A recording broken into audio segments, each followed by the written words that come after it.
பாருங்க மக்களே, இவ்வளோ நாளாக என் வண்டியை என்னென்னமோ யூஸ் பண்ணாங்க, இப்போ புதுசாக ஹோட்டலில் யூஸ் பண்ணிட்டு இருக்கிறாங்க. காலையில் 7 மணிக்கு கிளம்பணும். அவராது டீ குடிச்சாரு, நான் டீ கூட குடிக்கல. செம்ம பசி. 8 மணிக்கே எங்க நிறுத்துங்கன்னா டிராபிக் ஆயிடும், அதுக்கு முன்னாடி போயிட்டு இந்த மூட்டையெல்லாம் ஏத்திடலாம் அப்படின்னாரு. சரி ஏத்திட்டு இவரும் எங்கேயாச்சும் நிறுத்துவார், நல்ல ஹோட்டல்ல உட்காந்து நிம்மதியா சாப்பிடலான்னு பார்த்தா எங்கேயுமே நிறுத்தல. கடைசியில ஒரு ரோட்டு கடையில நிறுத்தினாரு.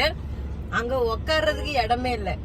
அவர் என்ன பண்றது, உட்கார்ற இடம் இல்லாம நின்னுகிட்டு பசியில எங்க சாப்பிடுறது. ரொம்ப நேரம்லாம் நிறுத்தாமலாம் இல்ல. இப்போதான் நம்ம ஏத்தணும், ஏத்தி ஒரு காலவரி காஞ்சி போறதை விட்டு பார்டர்ல வந்து வெளியில வந்து சாப்பாடே வேணாம், டீ ஒரு கிளாஸ் டீ இருந்தா அவருக்கு போதும், பசி எடுக்காது. ஆமா, உங்களுக்கு சாப்பாடு. நீங்க பிஸ்கெட் சாப்பிட்டே வாழ்றவங்க, நீங்க பிஸ்கெட் தான் எடுத்து வந்தல்ல, எங்க வச்ச சாப்பிட தோணல, பசிக்கு வரும்போதே ஹோட்டல்ல சாப்பிடணும்னு சொன்னேன். நான் என்ன சொன்னேன், டைம் ஆகுதாம போயிட்டு எடுத்து வந்துடலாம், டிராபிக் ஆகுதுக்குலாம் சொல்லிட்டு அந்த இதை பாருங்க, பிஸ்கெட்டு பத்திரமா இருக்குது. எத்தனை வந்த பிஸ்கெட்டு பசிக்குதுன்னா சாப்பிட வேண்டியதுதானே.